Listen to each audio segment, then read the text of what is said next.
Hello. Hi. How are you guys doing? ready? Yes, we are ready. Can you hear all of us? Yes. Yeah, we are doing amazing. How about you?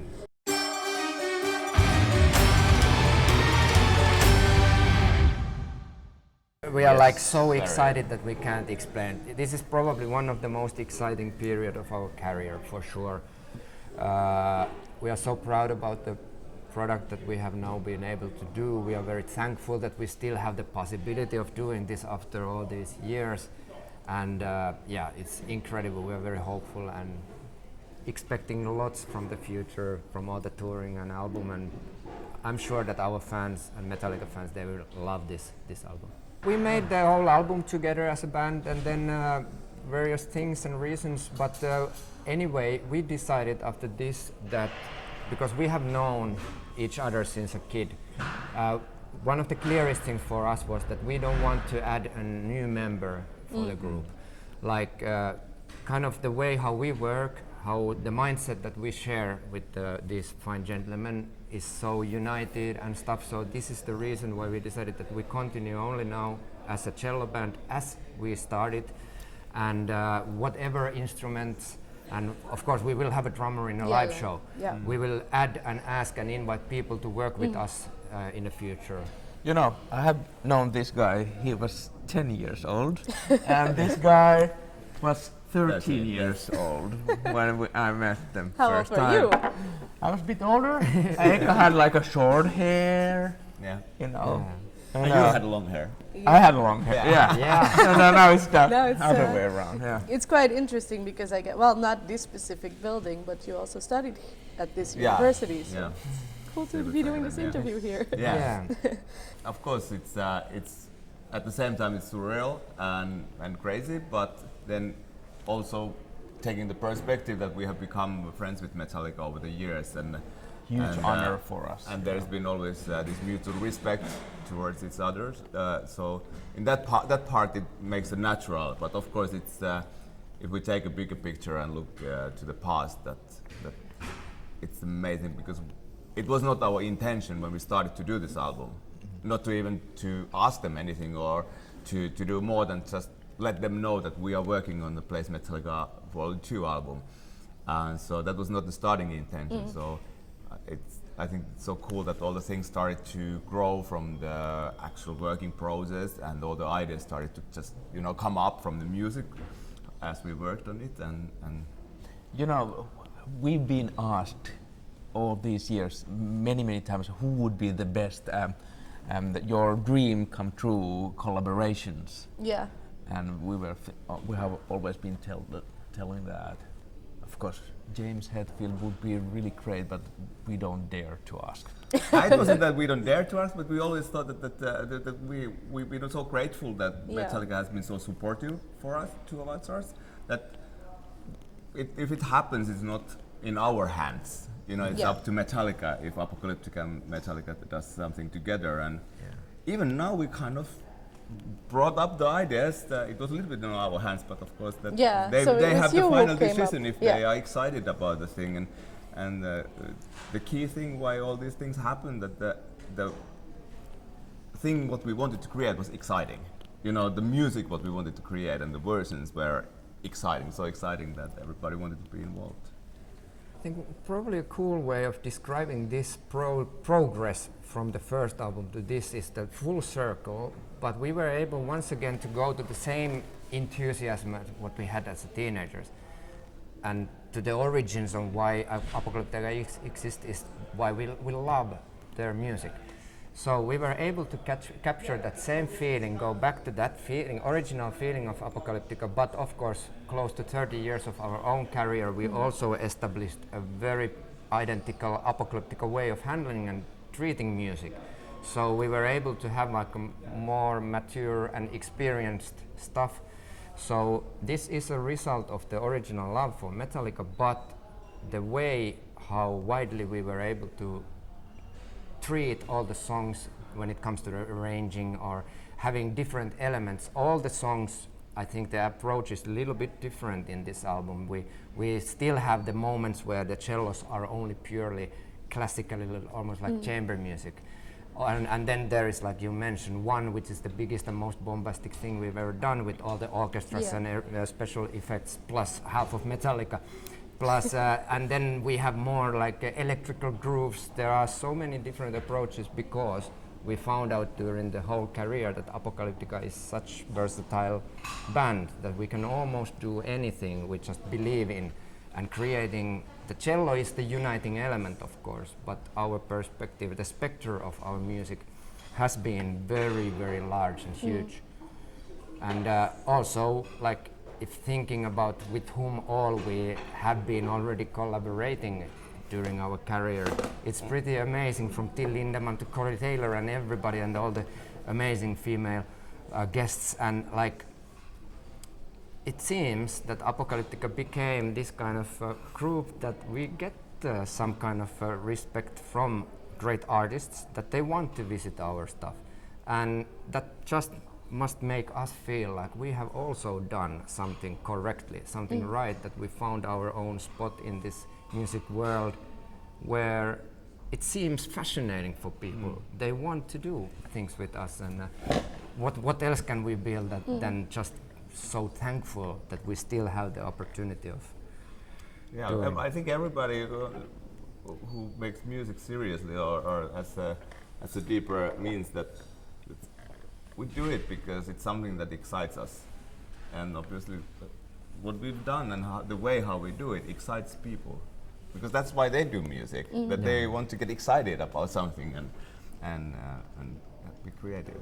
Oh yes. There has been a Really lot, many, and it is one of the most amazing feedbacks to hear, that your work, what you put your soul into something, and if it encourages other people to start trying, and it doesn't need to be even only cello. I would say that maybe if we want to say something, what would be APOCALYPTICA legacy is try even the crazier things, because sometimes those things work out. And I'm even more proud of those who has continued playing cello after 3 years even. you know it's easy to start playing cello, but then they realize that this is horrible difficult instrument to play, but that's depends about the perspective and what do you expect of yourself. You can only just like enjoy simple things as well. You don't need to play as Perttu doing all the time. What do you play? No, as greatly. Oh. As As greatly. That's what Paavo means. I was like, what I sort of think that music this do is you a moment I better should Yes. shut off myself and let them just do the praise. Thank you guys, I love you.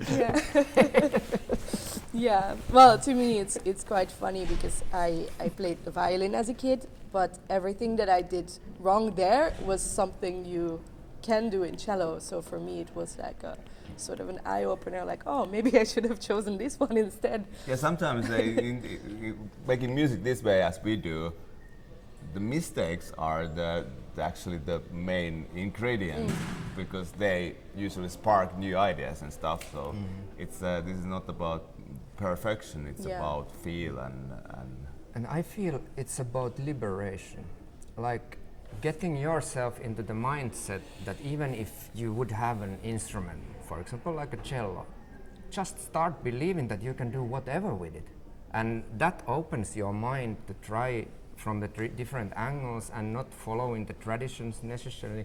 And we have had to do that throughout our whole career, that we kind of create our own techniques, we create own way of expressing the music, how we feel it, and often it must be that the cello has to be putting aside in a way that I can't be restricted by some whatever human nature or the traditions, but just okay, let's create something wicked nobody ever heard. And this album is full of those kind of experimental cool things, and we were working with sorry, I'm speaking. No.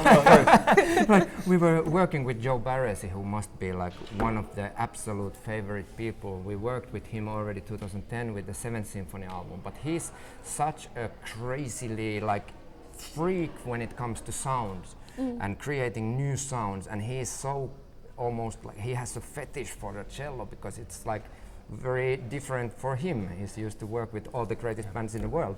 And when catching the mood of music. Absolutely.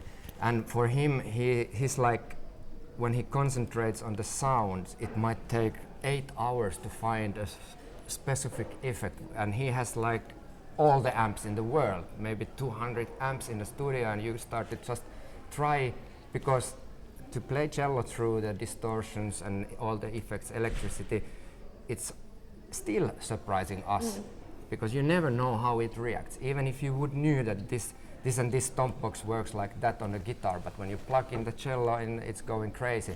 So that creates those accidental mistakes. Don't try this at home. These kind of things. I need to take off to pick up my cello because my cello is in the look here place and I need it. Go away. We need it. A few moments later. It was really, really like, I think that the producer Baresi was the right person to tackle into this, because we kind of took everything that we had done in Metallica, but we wanted to do it very, very like with a fresh new way that it fits to these times and all. So it was a huge laboratory work to go throughout the whole gear, all the possibilities of the equipment he had in a studio in LA, and so there were so many moments that I still, after all these years, surprised myself. Like, I didn't know that you can actually play cello this way. That there is still some little thing that you can go further, and that creates a weirdest, coolest, effect, or a song ending and those kind of things. So, And when you are talking about these things, what we are doing with the sounds, it's the colors in the music, and the colors makes the music and the mood and the emotion to the songs, and that's why it's so important. Yeah. of Coloring, you don't want to see only black and white things. I It like could be black and white even the movies. black and white could be great, but there's even the black and white there's different kind of levels of black and white. It's the colors as well. Yeah. Right? We involved a lot of surprises, like when it came to the arrangement. You already mentioned about Unforgiven 3 existing in Four Horsemen, so we of course had a lot of these kind of things that we added elements and stuff, because it was an exploration in so many things. Yes. Yeah. So there are Perttu is also surprises. performing Yeah, amazingly horror. I'm doing all the additional vocals on one, actually. Yeah. That's Like really and kind of, Yeah. I love epic movies, Lord of the Rings, and that's my aesthetics, like dragons and elves and big movie scores. I love those. So for one, I feel like it's one of the most important songs for me during my whole life, and even Apocalyptica had a version of it already in '98, but I still felt that this is a great opportunity to really try to create something as bombastic as we ever can. And very fascinating fact about the whole movie, narrator eventually became Hetfield himself. Then experimental thing, how to add like movie effects, all the sounds. And we were working together with the great Finnish dude, Jussi Tegelman, who is working in LA, and he has been working and doing sound creation for many Marvel movies and Skywalker sound and stuff. So really, really one of the coolest effect persons in the world, and it was so cool to hear, I actually composed a 2-minute intro for the song to capture even more of that soundtrack kind of a feeling, to prepare the song in building up. And I think it's, for me personally, it's the coolest thing I have been ever able to work with, to having so many different various elements basically on your hand, to work with the orchestra, working with the arranging that, all those things, and eventually hearing James there, which kind of made me cry so many times. At my home studio, I was editing his vocals, and it felt so surreal and unbelievable to hear this beautiful story. represented that so emotionally.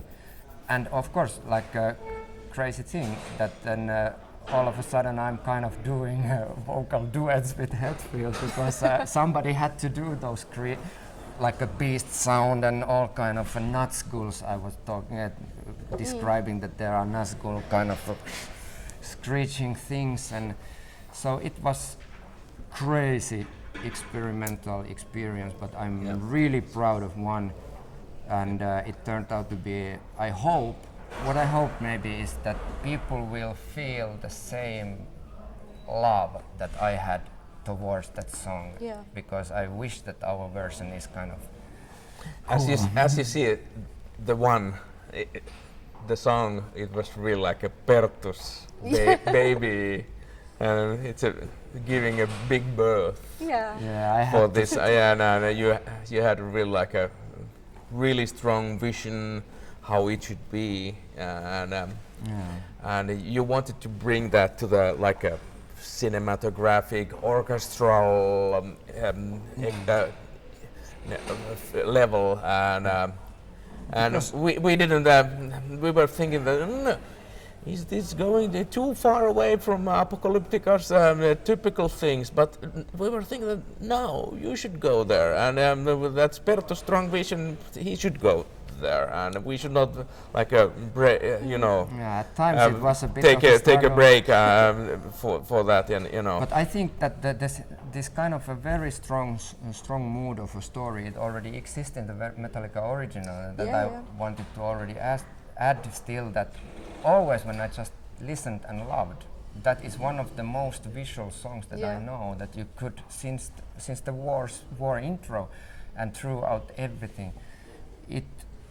When the music is really, really cool and it touches your depths, I think you always not only hear it, but you also see it, and that's probably the main reason for this kind of an approach. That song, especially, that you should close your eyes, put it loud, So no music video, or is there? and There is we shot a long give an video. attention after a while. What kind of pictures you will get in your eyes, in your closed eyes?